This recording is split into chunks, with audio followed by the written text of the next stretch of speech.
जय हिंद प्यारे साथियों, बहुत बहुत स्वागत करता हूं आप लोग अपने चैनल वैकेंसी पॉइंट पर। दोस्तों बात करेंगे उत्तर प्रदेश और वहीं वेस्ट बंगाल में शिक्षक भर्ती का मामला। दोस्तों यहां पर सबसे बड़ा जो चर्चा का विषय बना हुआ है वो है वेस्ट बंगाल का हाई कोर्ट का एक फैसला, जिसमें एक बड़े घोटाले के तहत 24,000 भर्ती यानी शिक्षक भर्ती को रद्द कर दिया गया है। और ये फैसला आया हुआ है 8 साल भर्ती की नियुक्ति के बाद। और अब इस 8 साल के बाद एक ऐसा निर्णय जिसमें अभ्यर्थियों के सर पर समझो कि गाज गिर गई। और अब कोर्ट का ये निर्णय है कि पूरी सैलरी प्लस 12% ब्याज के साथ करना होगा वापस। क्या है पूरी खबर एक बार देखेंगे, और दोनों ही खबरों को मैंने आपके सामने रख रखा है और इन दोनों खबरों को हम बिल्कुल विस्तार से एक बार देखेंगे, फिर समझेंगे कि इसके पीछे की आखिर वजह क्या है। और इसके बाद अन्य भर्तियों पर भी कोर्ट की क्या प्रतिक्रिया रही है और क्या रहने वाली, इन सभी मुद्दों पर हम बात करेंगे। आप लोगों से अपील करना चाहूँगा कि अगर आप लोग मेरे चैनल पर नए हैं तो आप लोग चैनल को ज़रूर सब्सक्राइब कर लें। और पल पल की आपको खबर आप तक पहुंचाने का काम किया जाता है वैकेंसी पॉइंट चैनल पर। आपकी तमाम भर्तियों की जानकारी यहाँ पर दी जाती है।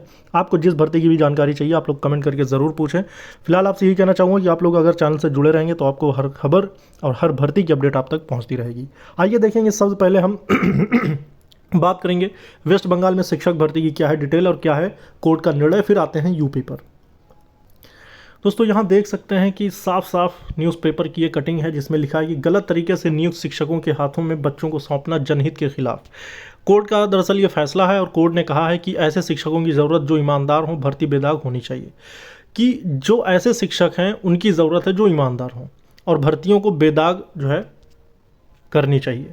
फिलहाल ये खबर कुछ इस तरह से है कि पश्चिम बंगाल में हज़ारों शिक्षकों की भर्ती रद्द करते हुए कलकत्ता हाईकोर्ट ने कहा, संदिग्ध तरीके से की गई भर्ती को बनाए रखा गया तो यह जनहित के खिलाफ होगा।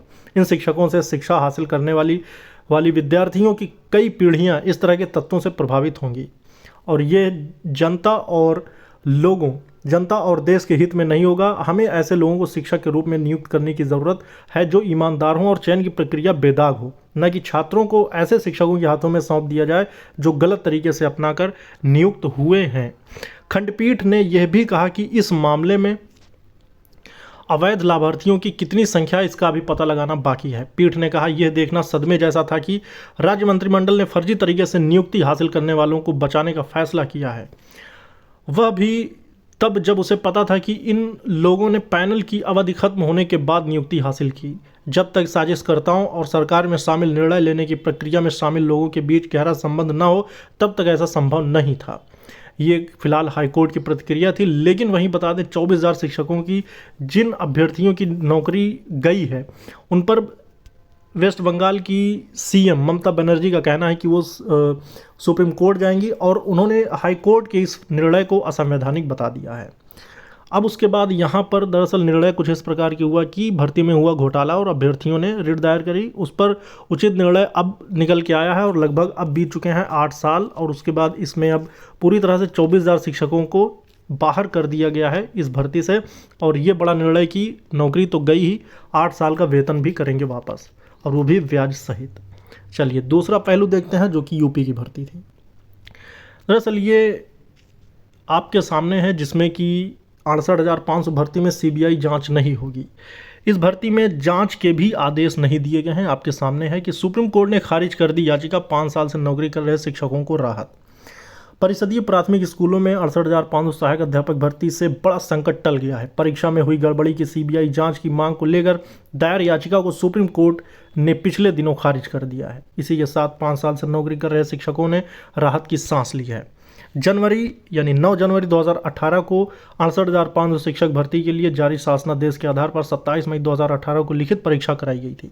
13 अगस्त 2018 को घोषित परिणाम में बड़े पैमाने पर गड़बड़ी मिली थी। 2 ऐसे अभ्यर्थियों को सफल घोषित किया गया था जो परीक्षा में शामिल ही नहीं हुए थे। यही नहीं, परीक्षा में फेल 23 अभ्यर्थियों को भी पास कर दिया गया था। गड़बड़ी का खुलासा होने के बाद कई अभ्यर्थियों ने हाईकोर्ट में याचिकाएं की थीं। तो यहाँ पर आप साफ देख सकते हैं कि किस प्रकार से गड़बड़ियाँ की थी, मतलब परीक्षा में शामिल ना होने के बावजूद भी नौकरी में उनको शामिल किया गया। तो तमाम चीज़ें हैं इसमें, आप 2 पहलू देख सकते हैं साफ तौर पर कि 2 स्टेट और 2 अलग अलग निर्णय, जिसमें एक में किसी प्रकार से कोई एक्शन हुआ ही नहीं और एक में नौकरी के साथ साथ सैलरी तक वापस करने की बात कह दी गई है। यहाँ पर आप लोग अपनी राय ज़रूर दें कि क्या आप इस निर्णय से संतुष्ट हैं या फिर ये न्याय की आड़ में एक अन्याय है। फिलहाल इस वीडियो में दोस्तों जो भी अपडेट आती रहेगी वो आप तक पहुंचाता रहूँगा।